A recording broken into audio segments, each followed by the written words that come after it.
যুগ্ম সাধারণ সম্পাদক ফিরোজ আমাদের মাঝে উপস্থিত আছেন। যুগ্ম সম্পাদক আলী আজম রাজু আমাদের মাঝে উপস্থিত আছেন। দপ্তর সম্পাদক আবুল হোসেন ভাই আমাদের মাঝে উপস্থিত আছেন। আন্তর্জাতিক বিষয়ক সম্পাদক আমাদের জালাল ভুইয়া ভাই সহ আমাদের থানা এবং ওয়ার্ডের নেতৃবৃন্দ, সবাইকে আমার আন্তরিক শুভেচ্ছা ও সালাম। সবাইকে ধানের শীষের শুভেচ্ছা।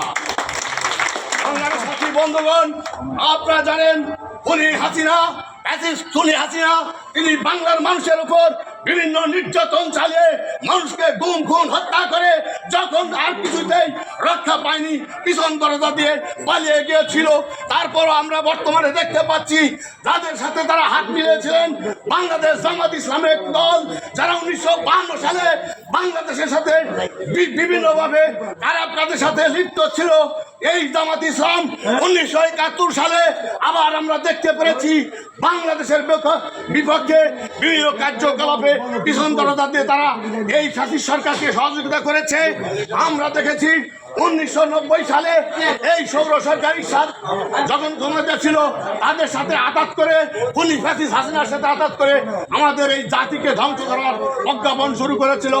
সংগ্রামী সাথী বন্ধুগণ, কিন্তু আমার নেত্রী বেগম খালেদা জিয়া তিনি সুদক্ষ চিন্তা, আপসী নেত্রী সুদক্ষ চিন্তা করে আমাদের দলটাকে তিলে তিলে রক্ষা করেছেন।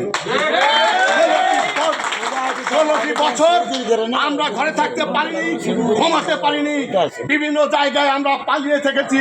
কিন্তু আজকে পালানোর দিন নয়, আমরা বুক খুলিয়ে রাস্তায় হাঁটতে পারি। সামনে আমাদের প্রোগ্রাম যাতে সফল হয়, আগামী দিনের প্রোগ্রাম যেন সফল হয়, সেই জন্য আমরা এখানে আজকে উপস্থিত হয়েছি। আমি প্রচার সম্পাদক যাত্রাবাড়ি থানার পক্ষ থেকে আপনাদের কাছে আমি বিনীতভাবে প্রার্থনা করব, আগামী দিনে 21 তারিখে 8:30টায় প্রেস ক্লাবে যাত্রাবাড়ি থানা এই 24টি থানা ঢাকা মহানগরকে উপহার দেবে মডেল থানা হিসাবে। যাত্রাবাড়ি থানা থেকে সবচেয়ে বেশি লোক এই প্রত্যাশা ব্যক্ত করে আমি আমার সংক্ষিপ্ত বক্তব্য শেষ করছি।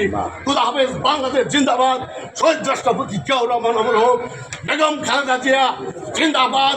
তারুণ্যের অহংকার তারেক রহমান জিন্দাবাদ।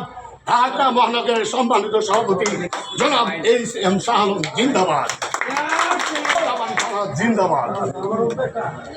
ধন্যবাদ জনাব মোহাম্মদ হাফিজুর রহমান গনি ভাই।